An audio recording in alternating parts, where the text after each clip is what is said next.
હાલ પ્રધાનમંત્રી નરેન્દ્ર મોદી સંબોધિત કરી રહ્યા છે, સીધા જોઈએ।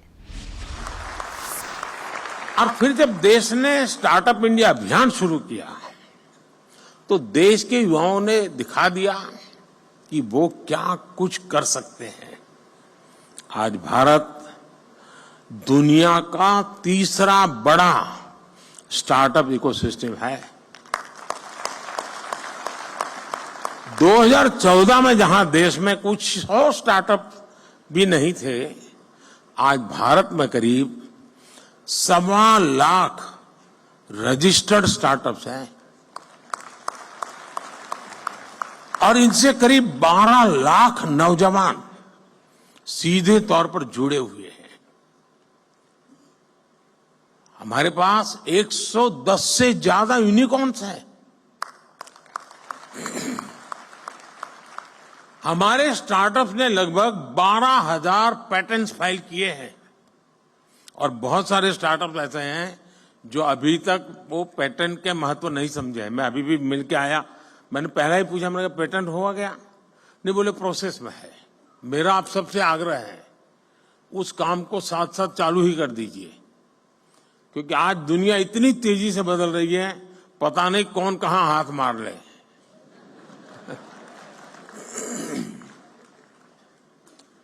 और देश ने कैसे इनकी हैंड होल्डिंग की है, उसका एक और उदाहरण है जेम पोर्टल। यहां पर उसकी व्यवस्था है, आप देख सकते हैं।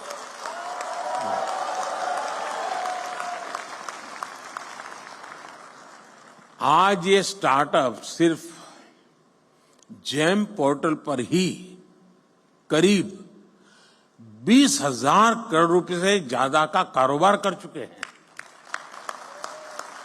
यानी सरकार ने एक प्लेटफॉर्म बनाया, आप वहां पहुंचे और इतने कम समय में 20-22 साल की आयु के नौजवान 20,000 करोड़ का कारोबार कर ले प्लेटफॉर्म पर, ये बहुत बड़ी बात है जी।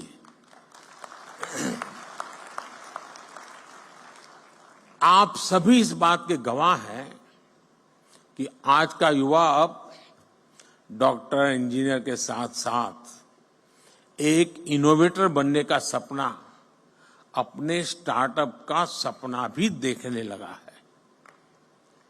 ये मैं समझता हूं उसके पास जो टैलेंट है या जो उसकी ट्रेनिंग है, स्टार्टअप के माध्यम से वो एक नए क्षेत्र में प्रवेश कर रहा है। आज मैं देखता हूं कि कैसे युवा अपने स्टार्टअप के दम पर अलग अलग सेक्टर्स में छाए हुए हैं। और मुझे तो पक्का विश्वास है कि 2019 का जब चुनाव आएगा ना, उस समय कम से कम 1,000 स्टार्टअप ऐसे होंगे जिसकी सेवाएं पॉलिटिकल पार्टियां लेती होगी। वो ऐसे ऐसे चीजें लेकर के आएंगे और उसको भी लगेगा हाँ यार, इस तरीके से पहुंचना अच्छा है, ये सरल रास्ता है। यानी कहने का मेरा तात्पर्य है कि हर क्षेत्र में, चाहे वो सेवा का क्षेत्र हो, कम्युनिकेशन का क्षेत्र हो, नौजवान नए आइडियाज लेकर के आते हैं। कम से कम रिक्वायरमेंट के साथ वो परफॉर्म करने लग जाते हैं और मैं मानता हूं इसी ने इसकी ताकत बहुत बढ़ाई है। कोई, मैंने देखा आज जो ट्रेडिशनल खान पान की चीजें हैं उसमें बिजनेस में आगे बढ़ रहा है। कोई मेडिकल के इक्विपमेंट इस प्रकार से बना रहे हैं कि भाई आपको आसानी से आप अपना देख सकते हैं। यानी कोई सोशल मीडिया के ग्लोबल जायंट्स से मुकाबला करने की तैयारी कर रहा है। यही सपने हैं, यही स्पिरिट है, यही शक्ति है। इसीलिए लोग कहते हैं मैं इसे नष्ट करूंगा।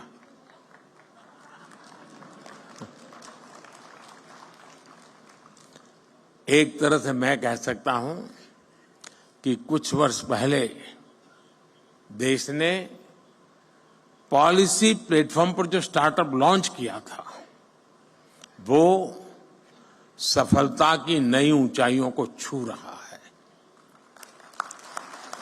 साथियों, स्टार्टअप्स को देश के डिजिटल इंडिया अभियान से जो मदद मिली है,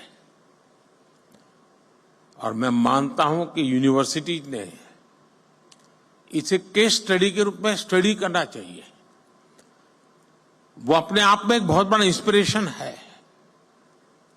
हमारे फिनटेक स्टार्टअप्स को यूपीआई से बहुत बड़ी मदद मिली है। भारत में ऐसे इनोवेटिव प्रोडक्ट्स और सर्विसेज तैयार हुई हैं जिससे देश के हर कोने में डिजिटल सुविधाओं का विस्तार हुआ है। और साथियों, आपको अंदाज नहीं है कि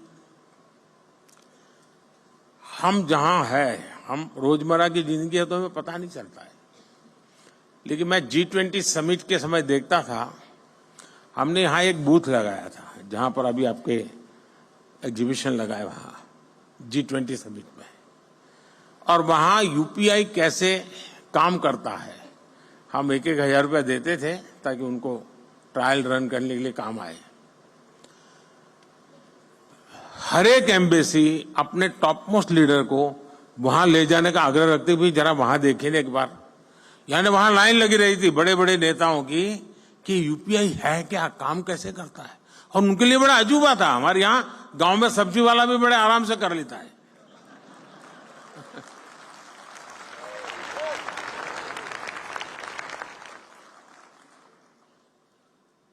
साथियों, इससे फाइनेंशियल इंक्लूजन को बल मिला है।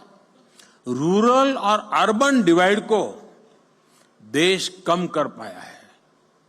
और दुनिया में शुरू में इसकी चिंता थी।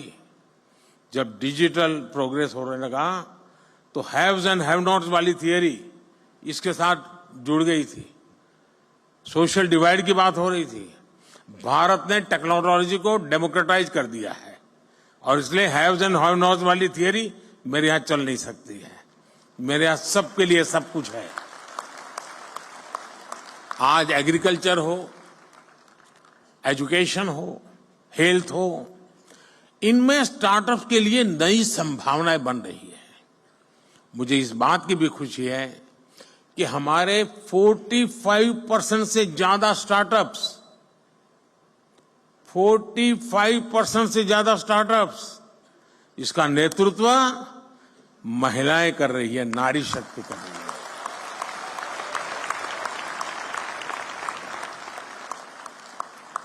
इस ताकत का कोई अंदाज नहीं लगा सकता जी। ये पूरा एडिशनल बेनिफिट है देश को। हमारी बेटियां कटिंग एज इनोवेशन से देश की समृद्धि की तरफ ले जा रही है जी। साथियों, इनोवेशन का एक कल्चर विकसित भारत के निर्माण के लिए नहीं बल्कि पूरी दुनिया के बेहतर भविष्य के लिए भी बहुत जरूरी है। और मैं बहुत जिम्मेवारी के साथ कहता हूं, विश्व के बेहतर भविष्य की बात मैं कर रहा हूं, और मेरी ताकत पर नहीं, आपके सामर्थ्य पर मेरा भरोसा है।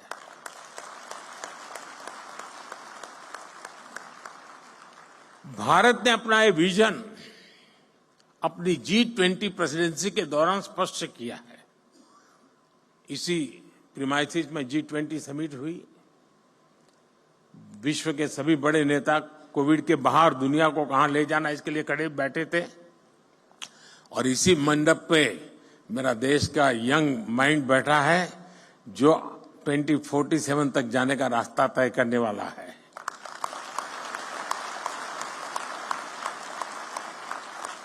भारत ने स्टार्टअप 20 के तहत दुनिया भर के स्टार्टअप इकोसिस्टम को एक साथ लाने का प्रयास किया है।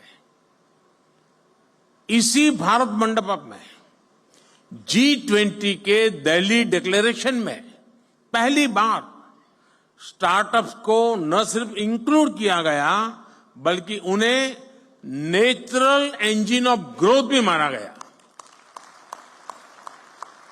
मैं जरूर कहूंगा कि आप G20 का ये डॉक्यूमेंट जरूर देखें आप, यानी किस लेवल पर हम चीज को ले गए हैं। अब हम एआई टेक्नोलॉजी से जुड़े एक नए युग में है और आज दुनिया इस बात को मान के चलती है कि एआई मतलब इंडिया का अपर हैंड रहने वाला है जी। ये दुनिया मान के चल रही है। अब हमारा काम है मौका नहीं छोड़ना है। और मैं काफी मदद ले रहा हूं ये एआई की आजकल, क्योंकि मुझे मालूम है मुझे इलेक्शन कैंपेन में लैंग्वेज की सीमाएं आती है, तो मैं एआई की मदद से तमिल में भी मेरी बात पहुंचा रहा हूं, तेलुगु में पहुंचा रहा हूं, उड़िया में पहुंचा रहा हूं। तो आप जैसे नौजवान ये काम करते हैं तो मेरा भी काम हो जाता है। पहले मैं देख रहा था, कोई मुझे मिलता था तो एक जमाना था पहले ऑटोग्राफ मांगते थे, धीरे धीरे फोटोग्राफ मांगने लगे, अब सेल्फी मांगने लगे, अब तीनों मांग रहे हैं, सेल्फी चाहिए, फोटोग्राफ चाहिए, ऑटोग्राफ चाहिए। अब करे क्या? तो मैंने एआई वाली मदद ले ली। मैंने अपने नमो ऐप पर एक व्यवस्था खड़ी कर दी, अगर मैं यहां से गुजर रहा हूं और कहीं पर एक कोने पर आपका आधा चेहरा भी आ गया तो एआई की मदद से आप निकाल सकते हैं मोदी के साथ मैं खड़ा हूं।